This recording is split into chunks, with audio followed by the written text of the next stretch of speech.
Boa noite, meus amigos. Estamos juntos aqui mais uma vez para uma palestra, graças a Deus. Para quem não me conhece, eu sou Carolina Cassandra, do Centro Espírita Nosso Lar. E o tema de hoje é a parábola do semeador. Nós vamos começar com a leitura de uma passagem do livro Pão Nosso, de Emmanuel, ditado a Chico Xavier, que se chama A Semente. E quando semeias, não semeias o corpo que há de nascer, mas o simples grão de trigo ou de outra qualquer semente, disse Paulo na primeira epístola aos Coríntios, capítulo 15, versículo 37. Nos serviços da natureza, a semente reveste-se aos nossos olhos do sagrado papel de sacerdotisa do Criador e da vida. Gloriosa herdeira do poder divino, coopera na evolução do mundo e transmite silenciosa e sublime lição, tocada de valores infinitos à criatura. Exemplifica sabiamente a necessidade dos pontos de partida, as requisições justas de trabalho, os lugares próprios, os tempos adequados. Há homens inquietos e insaciados que ainda não conseguiram compreendê-la. Exigem as grandes obras de um dia para outro, impõem medidas tirânicas pela força das ordenações ou das armas, ou pretendem trair as leis profundas da natureza. Aceleram os processos da ambição, estabelecem domínio transitório, alardeiam mentirosas conquistas, incham-se e caem sem nenhuma edificação santificadora para si ou para outrem. Não souberam aprender com a semente minúscula que lhes dá trigo ao pão de cada dia e lhes garante a vida em todas as regiões de luta planetária. Saber começar constitui serviço muito importante. No esforço redentor, é indispensável que não se percam de vista as possibilidades pequeninas. Um gesto, uma palavra, uma hora, uma frase pode representar sementes gloriosas para edificações imortais. Imprescindível, pois, jamais desprezá-las. Emmanuel.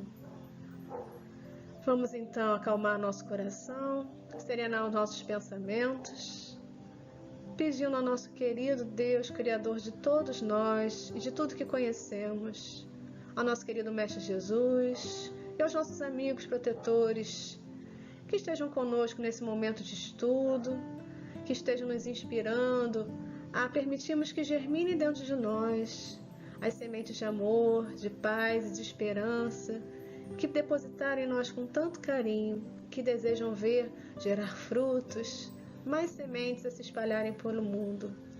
Estejam conosco, acalmando nosso coração, nos dando sabedoria, esperança, coragem, perseverança. Estejam conosco, que assim seja, graças a Deus. E a gente começa então com a leitura da palavra do semeador, para podermos discuti-la. Ela está em Mateus e no Evangelho segundo o Espiritismo, no capítulo 17. Ela diz assim: Naquele mesmo dia, tendo saído de casa, Jesus sentou-se à borda do mar. Em torno dele, logo reuniu-se grande multidão. Pelo que entrou numa barca, onde sentou-se, permanecendo na margem todo o povo.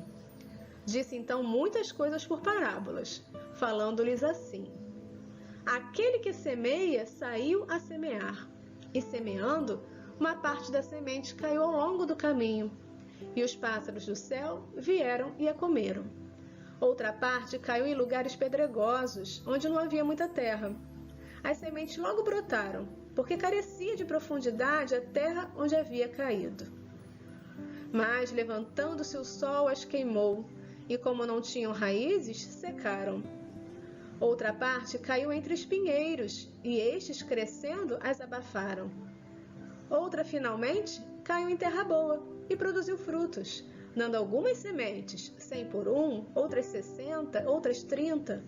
Ouça quem tem ouvidos de ouvir. Está em Mateus, capítulo 13, versículo 1 a 9. Mas Jesus continua. Como pouco fez, ele continua explicando a parábola. E ele diz já nos versículos 18 a 23. Escutai, pois, vós outros, a parábola do semeador. Quem quer que escuta a palavra do reino e não lhe dá atenção, vem o espírito maligno e tira o que lhe fora semeado no coração. Esse é o que recebeu a semente ao longo do caminho. Aquele que recebe a semente em meio das pedras é o que escuta a palavra e que a recebe com alegria no primeiro momento, mas não tendo nele raízes, dura apenas algum tempo. Sobrevindo reveses e perseguições por causa da palavra, tira ele daí motivo de escândalo e de queda. Aquele que recebe a semente entre espinheiros é o que ouve a palavra, mas em quem logo os cuidados deste século e a ilusão das riquezas abafam aquela palavra e a tornam infrutífera. Aquele, porém, que recebe a semente em boa terra é o que escuta a palavra, que lhe presta atenção e em quem ela produz frutos, dando 100 ou 60 ou 30 por um. Eu quis trazer logo a leitura da parábola e do comentário de Jesus, a explicação dele, que não é costume dele fazer, pelo menos que há nos relatos, dele explicar a parábola depois, isso ter registro para a gente até hoje, são poucas, do joio e do trigo, do semeador, possuem. Então eu quis já trazer para a gente já começar a reflexão, mas nós vamos voltar aos trechinhos por partes, analisando cada situação separadamente. Então, no primeiro momento, a gente precisa definir que elementos são importantes nessa história.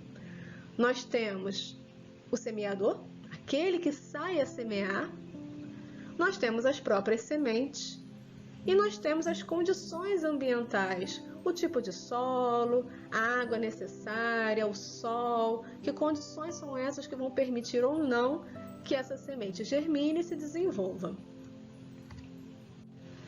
E aí a gente começa a pensar na situação de um semeador, seja ele quem for. O que deseja colher um bom semeador? Um bom semeador, o que ele vai objetivar? Com o que ele vai sonhar? Então, dependendo do que ele está semeando, que tipo de semente é essa, que tipo de ambiente é esse, pode ter um sustento, o alimento sustentando uma população, a saúde através desses alimentos. Pode ser um lindo jardim se desenvolvendo a partir das mãos de um semeador, um lindo jardim exuberante, com flores perfumadas, bonitas, que trazem paz para quem observa, que trazem alegria para quem está ali, que traz aquelas sensações de amor, de felicidade. Pode ser também uma floresta exuberante, em harmonia, em equilíbrio, que serve de acolhida para tantos animais, para tantos outros seres vivos. Um ambiente muito harmonioso. Pode ser também um oásis no meio do deserto, que vai trazer consolo, que vai trazer esperança para quem passa por aquela aridez naquele momento da sua vida. Então, um bom semeador, ele pode conquistar tudo isso. E ele pode objetivar tudo isso também. Mas será que uma floresta exuberante, linda, em harmonia, em equilíbrio, se forma de repente, num passe de mágicas, ou ela sempre existiu? Não.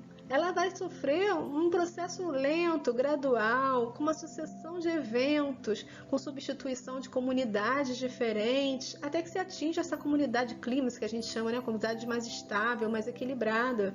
É um processo. E as leis da natureza, elas não se aplicam apenas à evolução humana. Elas se aplicam a toda a criação divina, a tudo que há no nosso planeta, na natureza, nas relações entre os indivíduos, no nosso organismo, o funcionamento do nosso corpo, o funcionamento cerebral e a interação disso com o perispírito e com o espírito, está tudo interligado. Então, nós vamos fazer esse entendimento agora dessa sucessão ecológica que vai nos ser útil. A gente aqui está vendo um processo gradual em que a gente tem a formação no final de uma floresta. Mas isso começou num solo sem vida, num solo pedregoso, podia ser arenoso, ou depois de um grande incêndio. E que ali a gente vê que, puxa, é possível sim, mesmo naquele solo, um dia haja ali uma linda floresta.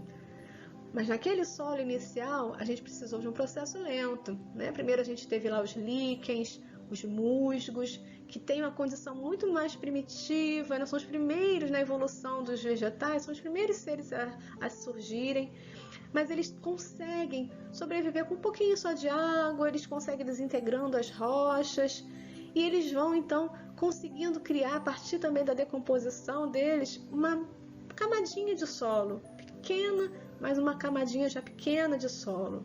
Vou conseguir ter árvores ali? Ainda não. Mas talvez eu consiga ter já pequenas vegetações. Depois gramíneas maiores, arbustos, árvores, e eu começo a ter uma diversidade maior. Mas para eu ter as árvores, de onde vêm essas sementes? Essas sementes já vêm dos ambientes que já passaram por esse processo. Ambientes que já estão em equilíbrio, vem com o vento, vem com os pássaros, e elas vão trazendo. Se aquele solo já está adequado, já tem um nível, um volume bom de solo, bem enriquecido, já uma diversidade ali de vegetação e de animais, eles conseguem se desenvolver. Enquanto isso, não germinam. Fica conta por conta, então, da vegetação um pouquinho mais primitiva, que ainda nem produz sementes, mas que já consegue ali se desenvolver e criar um ambiente um pouquinho mais propício para as próximas comunidades que virão. Então, começar a pensar um pouquinho, né, nas correlações possíveis. E o nosso grande semeador Jesus, tão conhecedor da lei da natureza, tão conhecedor de nós mesmos, o que ele veio fazer, o que ele esperava de nós. Jesus então saiu a semear. Ele não semeou de lá, ele veio para esse planeta de provas e expiações, estar conosco, encarnado. Ele veio ao nosso encontro. Quais eram essas sementes? O que ele desejava colher? Então ele deseja ver esses jardins exuberantes, ele deseja ver as florestas em equilíbrio, em harmonia, felicidade, caridade. Ele deseja ver que os seres sejam então grandes oásis no meio do deserto dos outros. E ele deseja que a gente consiga alcançar tudo isso. Mas ele sabe que a gente não vai germinar tudo isso agora.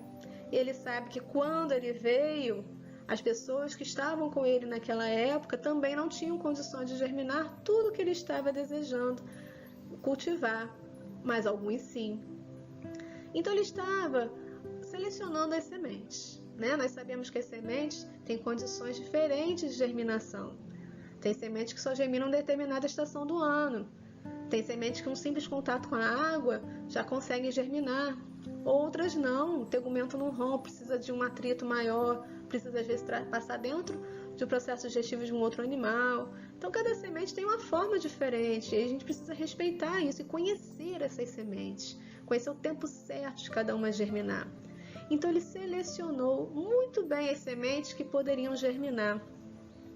Ele sabia que a gente já tinha recebido as sementes iniciais, germinado as sementes iniciais, pelo menos grande parte da humanidade, trazidas através de Moisés, na primeira revelação. Nesse momento, ele queria que a gente não só aprendesse a interagir um com o outro de uma forma mais benéfica, mas ir além e amar mesmo. Amar também aquele que nos faz mal, aquele que trai, aquele que persegue, aquele que tortura, aquele que engana. E ele passou por tudo isso e deixou o exemplo claro do que fazer nessas situações. Porque devemos então amar o próximo como a nós mesmos e amar também aqueles que são tidos como nossos inimigos. Mas ele tinha mais coisa para nos trazer, ele queria também nos explicar por que disso, por que precisamos amar os nossos inimigos, qual tipo de relação nós temos com esses seres que são tidos como nossos inimigos, que relações tivemos no passado, que relações teremos no futuro, por que precisamos interagir melhor com elas, o que nos resta depois da morte. E ele veio trazendo aos poucos tudo isso, porque muitas dessas informações ele sabia que não estávamos prontos para receber. Então ele deixou para um outro momento. A terceira revelação veio mais tarde, né, através do Espiritismo, codificado por Allan Kardec, e é o que a gente está estudando agora. Mas naquela época ele não tinha condições de desejar que aquelas sementes começassem a germinar. E ele desejava também, além disso tudo, que as sementes não se perdessem no caminho, que não fosse inútil o seu plantio. Inútil entre aspas, né? Mas que essas sementes pudessem ser propagadas no tempo, propagadas no espaço, através de outros semeadores. Assim como na sucessão ecológica que nós vimos. A gente viu que muitas sementes não conseguiriam germinar naquelas condições iniciais, mas elas já estavam germinando em outros locais. E os pássaros puderam trazer, o vento pôde trazer, quando o ambiente já estava pronto, elas então começaram a germinar e a se desenvolver.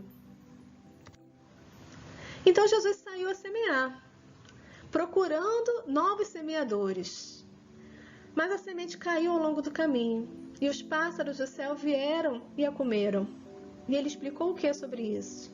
Quem quer que escuta a palavra do reino e não lhe dá atenção, vem um espírito maligno e tira o que lhe fora semeado no coração. Atenção, então. Atenção que é necessária ao que é falado, ao que é visto. O quanto nós estamos ouvindo da palavra de Jesus, ouvindo com atenção mesmo, né? Quem tem ouvido de ouvir, ouça. Não é aquilo que entra para o ouvido e sai para o outro, que a gente brinca, né? Que a gente dá atenção, realmente dá valor, dá importância ao que está sendo ouvido, para poder aprender sobre aquilo. Esse é o primeiro passo, prestar atenção. Então, muitos dos que estavam ali com ele, naquele momento, sentados ao redor dele, ouvindo aquela palavra, não estavam prestando atenção, não estavam dando valor ou não estavam conseguindo compreender, não estavam em condições ainda de permitir que aquela semente germinasse dentro deles. E aí os pássaros do céu vinham e levavam embora, ou o espírito maligno tirava deles. Esse espírito maligno pode ser um irmão que nos quer prejudicar, pode ser nós mesmos. Quantas vezes vem uma boa intuição, de um pensamento, de algo que poderia nos levar a um novo rumo na vida, a fazer uma leitura, fazer uma prece, aquela vontade que vem de fazer um trabalho, a oportunidade que surge para a gente fazer algo que vai nos ajudar muito, que vai dar um caminho realmente novo na nossa evolução. Mas a gente não dá ouvidos, não dá atenção. E aí vem o pássaro e leva. E vem o nosso próprio mal que ainda existe dentro de nós, ou daqueles que querem nos prejudicar, com os quais nos sintonizamos, e levam aquela vontade que nem chegou a brotar dentro de nós. Aquele pensamento que foi induzido, uma intuição, com a mesma leveza que veio e vai embora. Então é aquela semente que cai na estrada e se perde. Então a atenção ao que está sendo ouvido, ao que está sendo sentido, visto, é o primeiro passo para qualquer aprendizagem. Seja aprender a ler, escrever, aprender a cozinhar, aprender a andar de bicicleta, seja aprender a ser mais generoso, a ser mais altruísta, a ser mais caridoso. Tudo isso é aprendizado. E é um aprendizado que não vai ficar registrado apenas espiritualmente, fica registrado no nosso cérebro também. Então, para o nosso cérebro aprender, ele utiliza todas as informações que ele recebe do meio externo, através do órgão dos sentidos, e através do meio interno também. O que nós sentimos internamente dos nossos órgãos diversos, o nosso cognitivo, as nossas emoções, e o que chega também através do perispírito, que traz as informações outros perispíritos nas comunicações mediúnicas, ou da nossa mente, do espírito pensa, transmite através do perispírito para o nosso corpo material, para poder expressar e manifestar aquela informação, aquele pensamento. E nosso cérebro, então, vai se utilizar dos circuitos neuronais. Calderaro já falou, André Luiz, no livro No Mundo Maior, que existem órgãos correlatos, digamos assim, né? Nós temos nosso perispírito também uma constituição celular, também com os órgãos correlatos. Nós sabemos que os nossos centros de força, o centro coronário, por exemplo, ele vai se comunicar com o nosso encéfalo, uma região chamada de encéfalo. Então, uma comunicação direta também ali, influenciando esses circuitos neuronais. E esses circuitos, eles vão sendo fortalecidos a cada aprendizagem. Cada circuito que é repetido, utilizado, ele vai ficando cada vez mais forte, mais fáceis de serem estimulados. É o que a gente brinca falando, essa memória está fresquinha na minha cabeça. Qualquer coisinha já dispara aquele pensamento, aquela lembrança, aquele comportamento, porque é um circuito que está bem forte. Numa sala de aula, a gente percebe bem isso que Jesus falou na parábola. Estamos numa sala de aula grande, com vários alunos. O professor está levando a informação da mesma forma, mas cada um está recebendo de um jeito.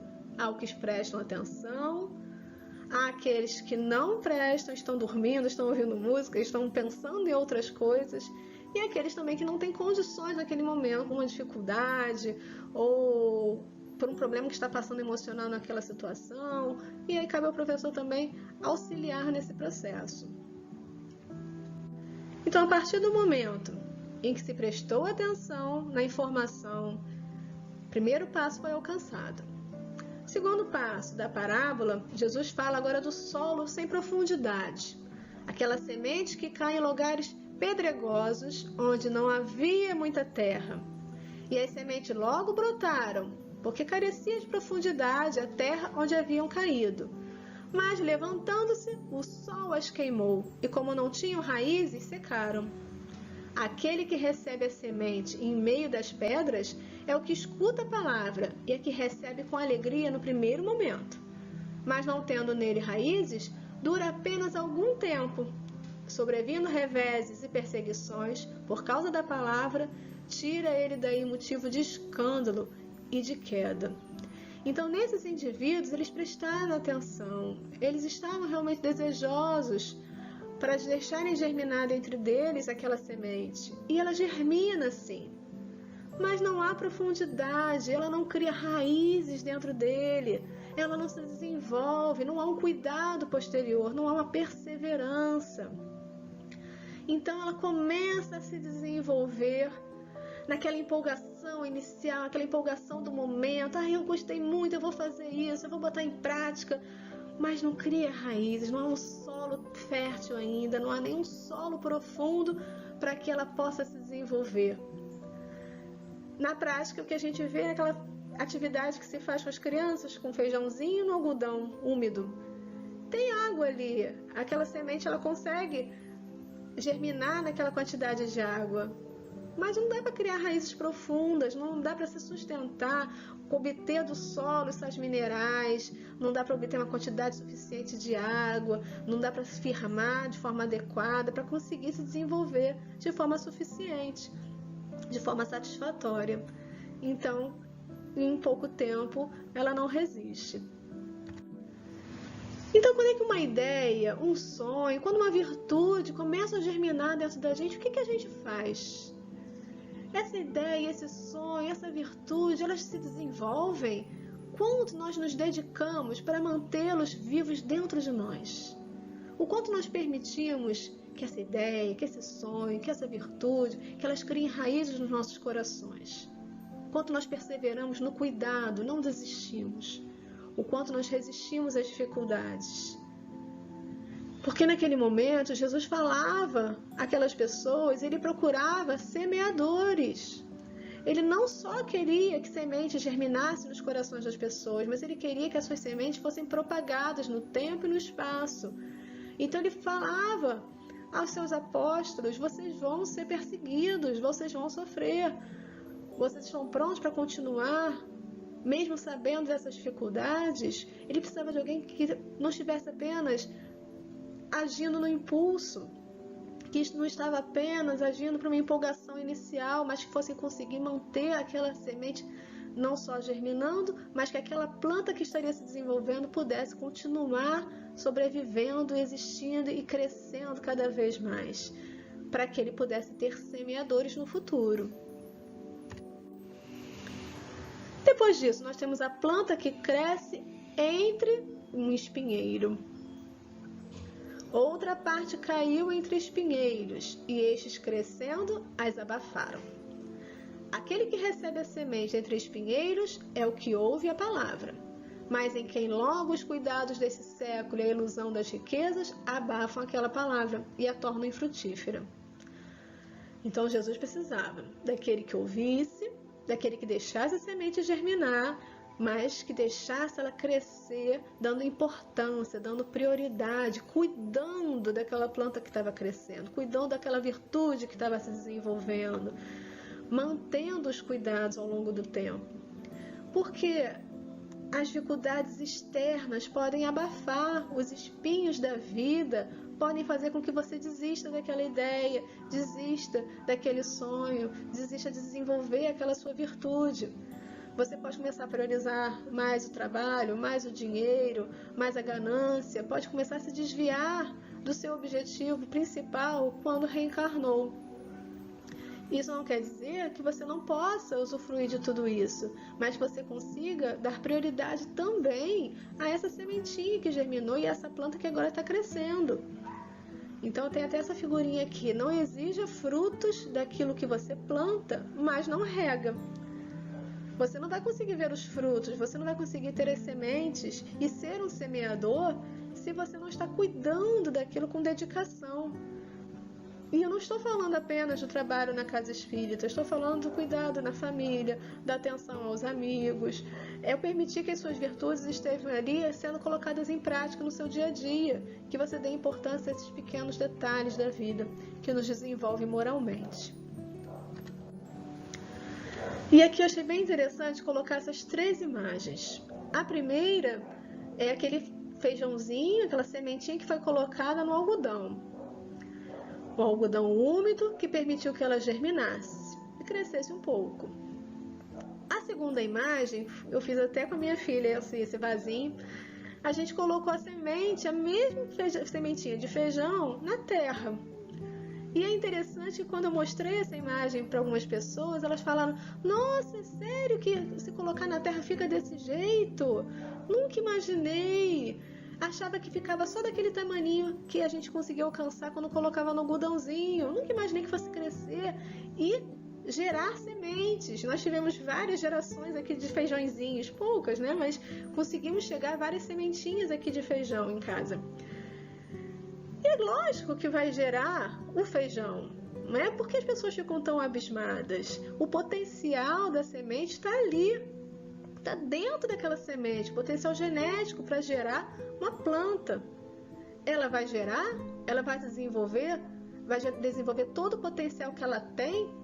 Depende das condições ambientais. Em biologia a gente chama isso de fenótipo, né? Interação do ambiente com o genoma. No último caso ali, a última imagem, se desenvolveu muito mais do que a minha, porque era um solo muito mais rico, muito mais adubado, né? Foi plantado por alguém que entende do assunto. Então, realmente, a planta se desenvolveu muito mais, gerou muitos mais feijões. Ali atingiu talvez o máximo do seu potencial. E as sementes que nós temos dentro de nós? O potencial que nós temos para a angelitude já está aqui dentro. A gente fala dessa analogia da semeadura, mas na verdade as sementes já estão aqui. O que precisa é ter condições ambientais adequadas. Em condições ambientais eu digo um solo fértil, um coração mais puro, um processo moral em desenvolvimento, para que a gente consiga permitir que essas sementes cada vez mais germinem, comecem a crescer e se desenvolvam ao ponto de gerar sementes e sermos semeadores. Cada semente é o seu tempo, então também não precisamos virar anjos para sermos semeadores. Já temos sementes em desenvolvimento, já podemos disseminar essas que nós já permitimos a germinação e o seu desenvolvimento e a produção de novas sementes. Então, olha, cuidado como é importante, não deixar os espinhos abafarem, sufocarem, tirar as dificuldades do caminho e seguir em frente, com determinação. E a semente em terra boa, né? Outra finalmente caiu em terra boa, produziu frutos, dando algumas sementes, 100 por 1, outras 60 e outras 30. E aí Jesus explicou: aquele, porém, que recebe a semente boa em terra, aquele que recebe a semente em boa terra é o que escuta a palavra, que lhe presta atenção e em quem ela produz frutos, dando 100 ou 60 ou 30 por 1. É o que a gente deseja, que essa semente não só germine, mas tenha condições de crescer, que a gente tire do caminho tudo que possa atrapalhar esse desenvolvimento e que ela possa finalmente gerar frutos com sementes em quantidades diferentes, que possam ser propagadas e gerar novas condições de desenvolvimento de outras sementes em outros ambientes, em outros corações. E aqui a gente percebe os diferentes níveis espirituais em que nós estamos, né? Em que algumas sementes já têm condições de germinar em nós, outras não. E quando germinam, mesmo naqueles que as sementes já germinam, mesmo naqueles em que já produzem sementes, as sementes também não são produzidas na mesma quantidade. Nós temos aqueles que produzem só um pouquinho, aqueles que produzem mais, né? Dando fruto 100, 60 ou 30 por 1. A gente vai ter quantidade de frutos, de sementes sendo produzidas em quantidades diferentes, porque estamos todos em níveis evolutivos diferentes. desde o asfalto ao solo pedregoso, ao solo com espinhos em volta, o solo fértil. Então, mesmo no solo fértil, a gente tem níveis evolutivos diferentes também nessa produção de frutos e sementes. E aqui a gente percebe, então, por que a gente conseguiu produzir sementes? Porque a gente conseguiu aprender, conseguimos mudar o nosso comportamento para conseguir interagir de uma forma diferente com as pessoas e manifestar esses frutos que se desenvolveram. Na aprendizagem, a gente precisa não só ouvir, não só ler, observar. Olha aqui, esse é o método mais passivo, né, de aprendizagem. E a gente percebe que quanto mais a gente vai avançando no uso de diferentes órgãos dos sentidos, vai passando de uma forma muito mais ativa na aprendizagem, a gente vai aprendendo muito mais. Então, quando a gente começa a discutir as informações com o outro, a gente está refletindo sobre aquilo, a gente está trocando ideias. Quando a gente começa a botar em prática o que a gente aprendeu, seja na escola, seja depois da reunião, seja depois do estudo na casa espírita, e quando a gente começa a ensinar, tentar repassar para os outros o que a gente aprendeu, tentar dividir com o outro o que a gente já sentiu de felicidade em nós, a gente aprende muito mais. Então a gente percebe que a nossa formativa de aprendizado não é só ouvir a palestra, não é só participar de um estudo na nossa casa, mas é a gente tentar botar em prática, é discutir com o outro sobre aquele assunto, é tentar repassar a informação, e isso tudo vai fazendo os nossos circuitos muito mais fortalecidos, para que realmente haja uma aprendizagem verdadeira e duradoura. Aqui tem um esqueminha dos sistemas de memória, em que a gente vê aqui nesse retângulo os sistemas de memória dentro do nosso encéfalo. Aqui, no lado esquerdo, os eventos externos, tudo que a gente chega para a gente de estímulos, a gente seleciona, a gente adquire aquela informação, se a gente prestar atenção ao que a gente está recebendo, e aqui tem os eventos internos também participando, como nós falamos, e com isso a gente pode ter uma retenção temporária. A gente pode ter, por exemplo, aquele número de telefone que a gente digita da farmácia, olha, digita e daqui a pouco já esqueceu. A matéria para a prova que a gente decora, faz a prova e depois esqueceu. Mas a gente pode tornar essa memória duradoura, memória de longo prazo. A gente chama esse processo de consolidação.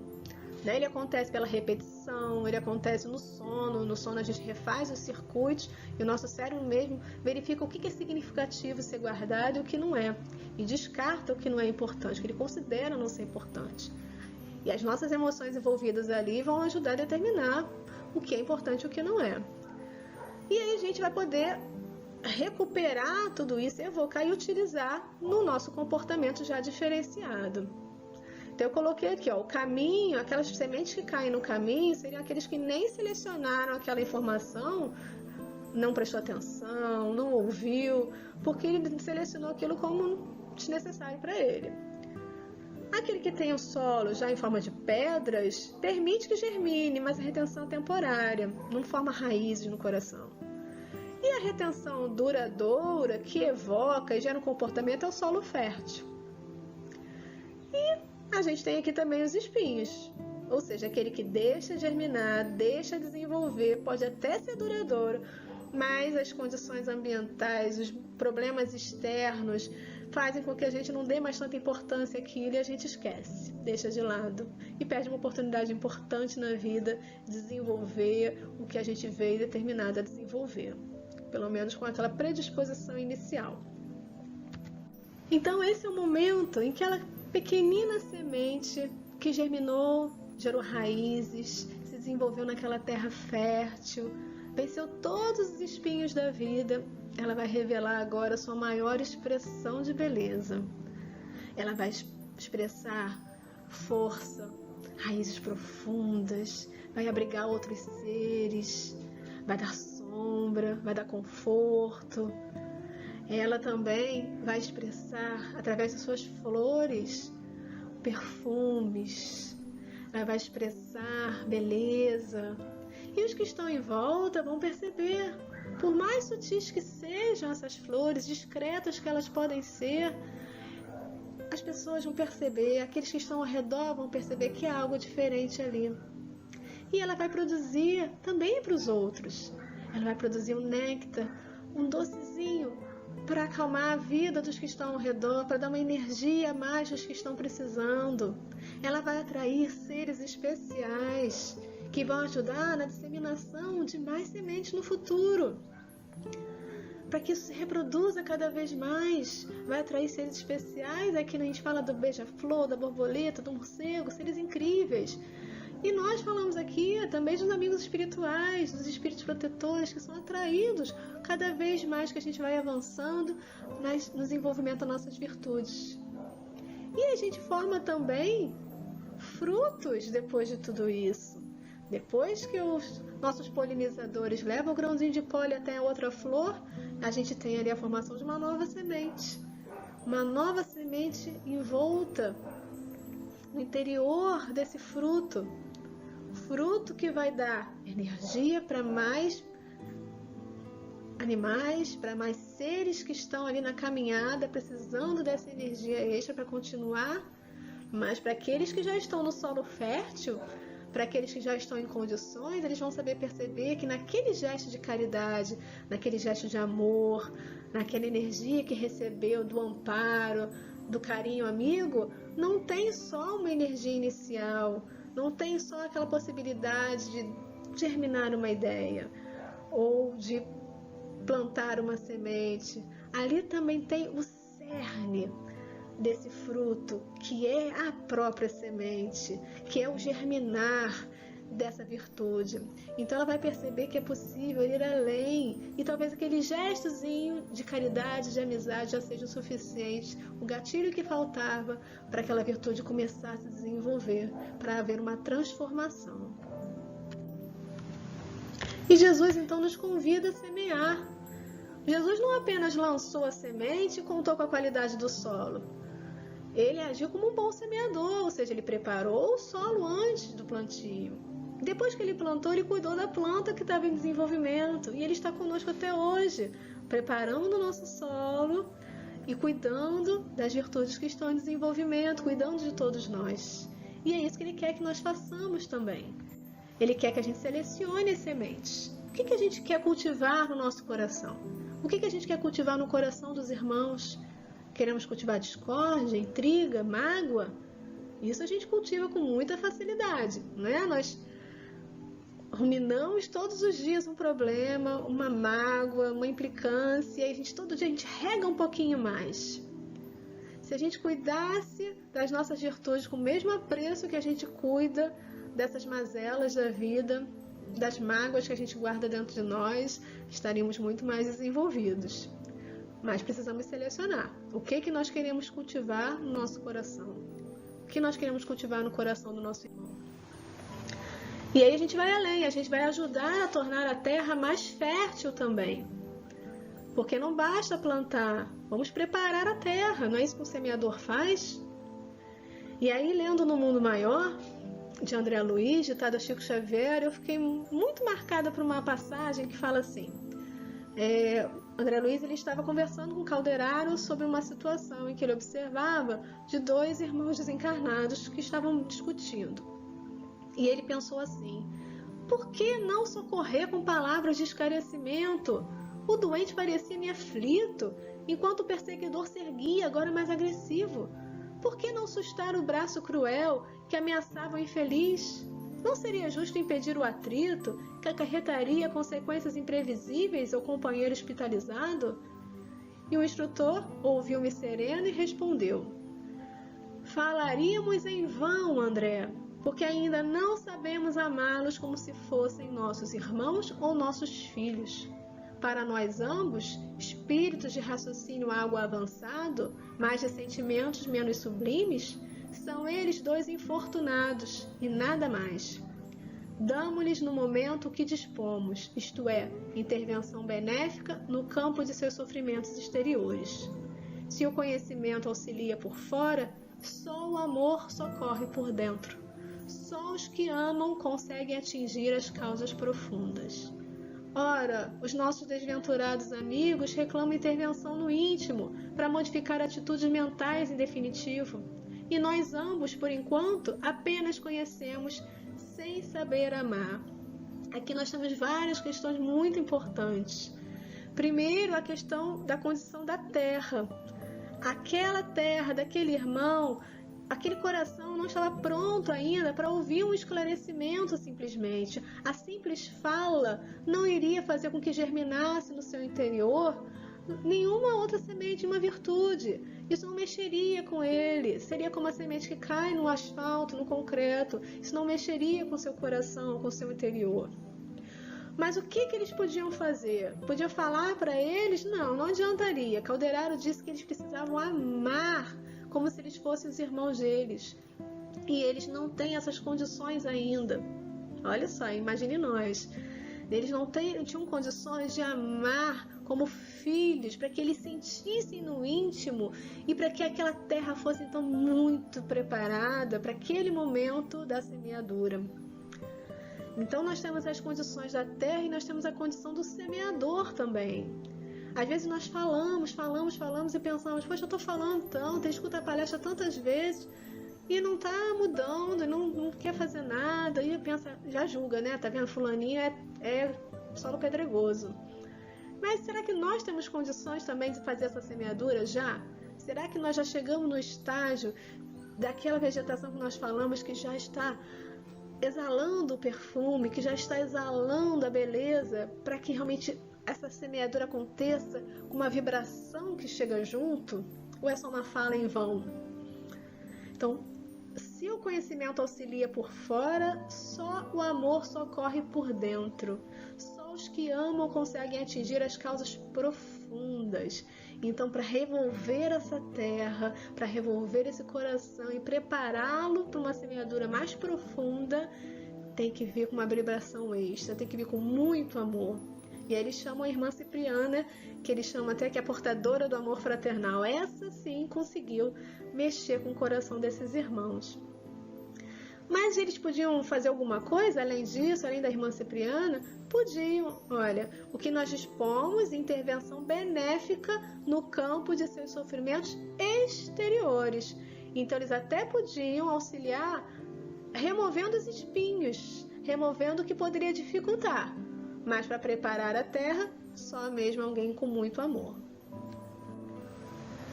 E no outro momento, para aproveitar esse exemplo que ficou muito claro para nós, ele estava num outro local, já com uma outra irmã necessitada de ajuda, e Calderaro pergunta a André Luiz: deseja responder à rogativa em nome da inspiração superior? Oh, não, declinei de tal convite, alegando que isso me era de todo impraticável, depois de haver ouvido a irmã Cipriana renovando corações com um verbo inflamado de amor, respondeu André Luiz. E o orientador objetou num gesto bondoso: aqui, porém, não falaremos a corações que odeiam, e sim a torturado espírito materno, que reclama estímulo fraternal. O conhecimento e a boa vontade podem fazer muito. Então, aqui eles já encontraram uma terra mais fértil, que poderia, sim, ouvir apenas as palavras deles e já ser sensibilizado, já ser tocado. Então, a gente está vendo como a emoção é importante na aprendizagem, seja ela qual for. Quando existe uma emoção naquela informação que chega, naquilo que a gente está vendo, quando aquilo mexe conosco, a aprendizagem acontece de uma forma muito mais fácil. A gente percebe isso. As crianças, mesmo para quem é professor, os nossos filhos, decoram as coisas que são interessantes para eles. E às vezes uma matéria do colégio que não interessa muito, que não tem nenhuma outro sentido pessoal, emocional, tem muito mais dificuldade para aprender. E nós temos embasamento científico para isso também. Nós temos estruturas no nosso encéfalo chamado sistema límbico. Esse sistema límbico, ele está relacionado a essa aprendizagem emocional. Então, sempre que existe uma emoção envolvida, boa ou ruim, os traumas também estão relacionados a isso, aquela memória que a gente falou que era de curto prazo, que precisa ser duradoura, né? Formar uma memória de longo prazo, se fortalecida, ela vai acontecer de forma muito mais rápida e muito mais fácil quando o sistema límbico está envolvido. É como se passasse um trator e abrisse logo o caminho em comparação a você ficar andando todo dia no mesmo caminho, repetindo aquela informação até fazer uma trilha. O trator já abre o caminho rapidamente, é emoção. Então, preparar a terra. Primeiro selecionamos as sementes. Agora a gente tem que preparar a terra, sair a semear e cuidar. Harmonização, oração, tudo isso ajuda a preparar a terra, né? Já é uma forma de preparar, de mexer com a emoção da pessoa para que, com o sistema límbico ativado, ela tenha mais facilidade de ter atenção ao que está ouvindo, a refletir sobre aquilo e aprender. Gestos sinceros de amor, de caridade, vão agir não só como um preparo da terra, também sensibilizando a pessoa que vai receber aquela informação, que pode ser não só uma informação teórica, né? A gente pode estar lidando com uma aprendizagem que vem de uma simples troca de afeto. Você recebe um carinho e aquele carinho já te faz pensar, refletir sobre a vida e desejar mudar algo em você, faz você pensar mais sobre o sentido da vida, abre brecha para que irmãos da espiritualidade possam agir. Então eles fazem isso muitas vezes, né? Nos colocam no caminho de alguém para que a gente possa lá preparar a terra, falar de algo, induzir a pessoa a ler uma mensagem, a cantar uma música, para que eles possam aí sim atuar de forma mais indireta. A gente prepara o terreno para eles também. E às vezes esses gestos de caridade, de amor, quando muito sinceros, muito profundos, eles não só preparam a terra, como já fazem a semeadura, já despertam a germinação daquela semente que está naquela pessoa. Então, preparar a terra, sair a semear, ou seja, sair de si mesmo, ir ao encontro do outro, nas condições em que o outro está, entendendo aquele contexto, colocando no lugar da pessoa. Ser exemplo, né? Saia a evangelizar e, se for preciso, use palavras.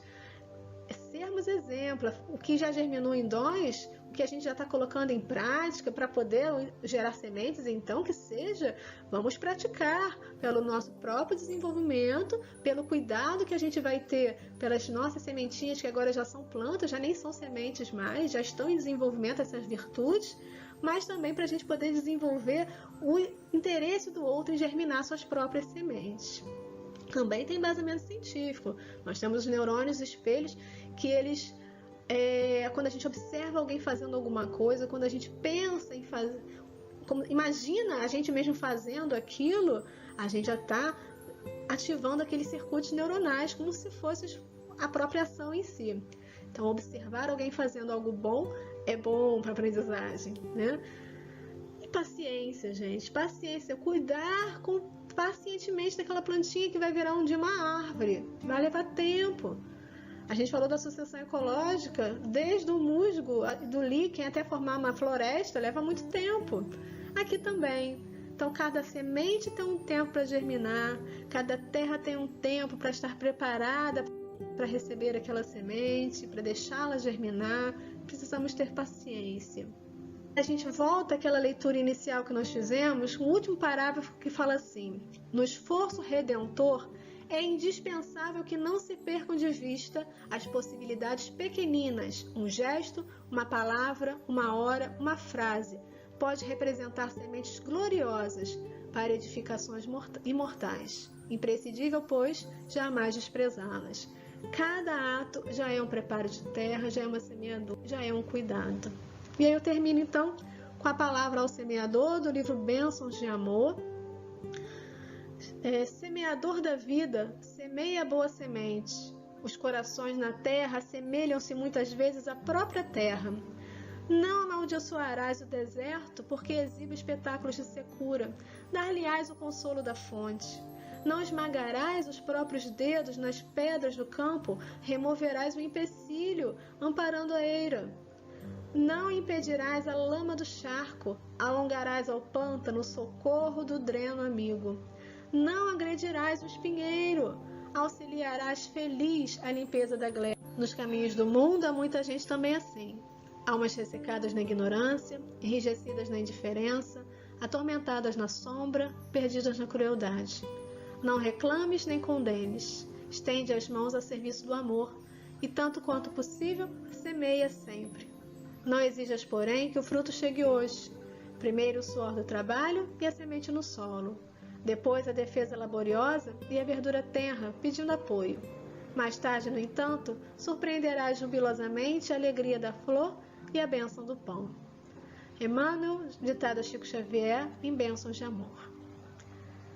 Vamos então agradecer ao nosso querido Mestre Jesus, nossos amigos espirituais, por todas as oportunidades que recebemos de germinarmos nossas sementes, de as desenvolvermos, de conquistarmos as virtudes necessárias e que tenhamos também a oportunidade de no futuro sermos bons semeadores.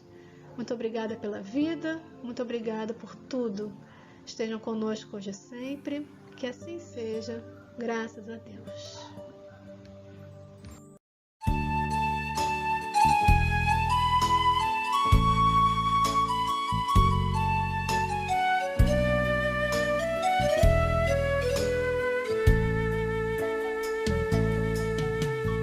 Passe a transfusão de energia, alterando o campo celular. Faça uma prece ao receber. Esta bênção serve para curar. Socorro fraterno de irmão. Jesus também pôs as mãos,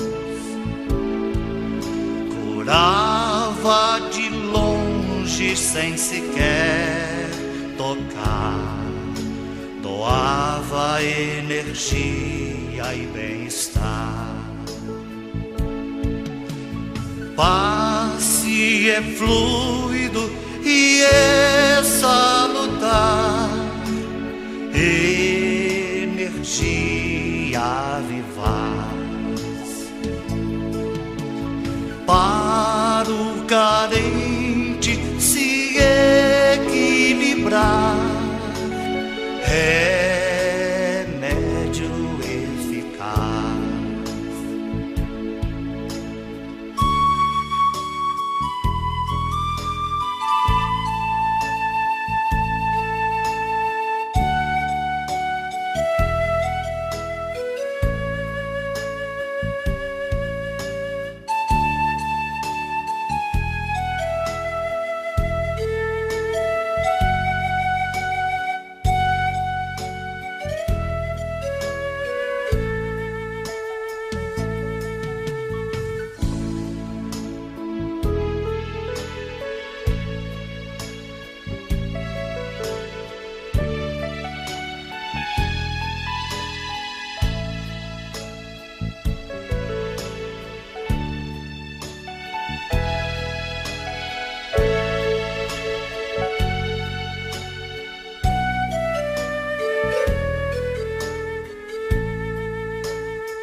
Passe a transfusão de energia,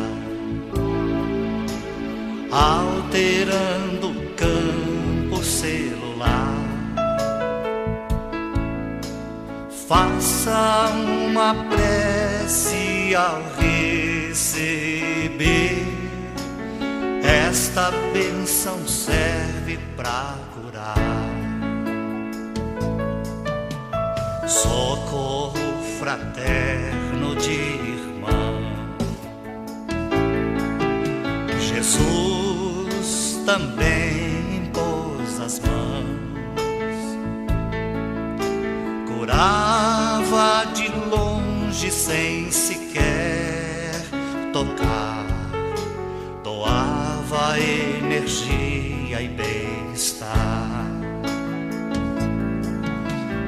Passe é fluido e é salutar, energia vivaz. Para o carente se equilibrar, remédio eficaz.